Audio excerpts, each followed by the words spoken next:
Comédienne et humoriste de Saint-Boniface, Micheline Marchildon signe la web-série Je me souviens pas, qui raconte les péripéties d'une franco-manitobaine à Montréal. Elle a raconté à Ruby la genèse de ce projet, dont elle est la scénariste, réalisatrice et coproductrice. Vraiment, ma première grande expérience au Québec, c'était... j'avais juste 20 ans, je suis allée à l'Université Laval. Je voulais vraiment faire partie de l'équipe d'improvisation de l'Université Laval. C'est une grosse affaire. Mais j'étais tellement gênée de parler le français que j'ai toute fait mon audition en charabia. C'était juste des... C'était même pas des mots, c'était comme du charabia. Puis je me suis fait choisir parce que j'étais tellement weird. Je viens juste de déménager à Montréal, puis je suis super excitée. Oh my God! Oh! Merci. C'était des Québécois, puis c'était beau. Puis moi, je me disais, quand est-ce qu'ils vont nous voir, nous autres?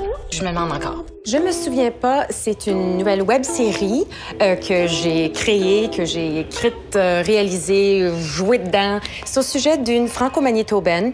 C'est vaguement autobiographique, mais en tout cas, c'est au sujet d'une franco-manitobaine, Micheline, qui déménage à Montréal pour essayer de faire fureur dans le domaine humoristique. Et elle doit créer une web-série. Oui, mesdames et messieurs, c'est une web-série à l'intérieur d'une web-série.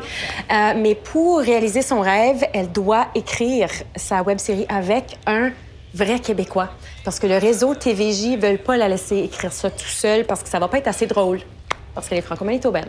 En écrivant avec cet humoriste-là, qui s'appelle Louis-Félix Landry, joué par Christian Lorrain, excellent comédien, il rencontre la résistance parce que lui, c'est un humoriste endurci, souverainiste, puis il pogne vraiment pas son humour à elle. Mais ils ont tout de même des atomes crochus, mais ça vire pas... Ça vire...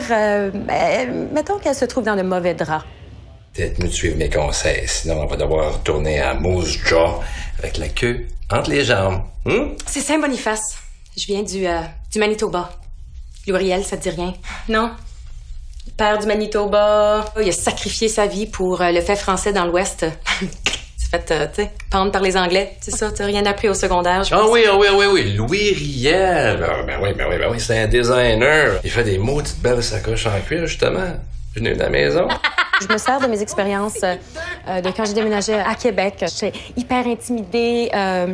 Puis c'était nouveau pour moi. Puis j'étais comme une bête exotique, une franco-manitoquois. Tu sais, c'est comme une bête à deux têtes. Oh, cool!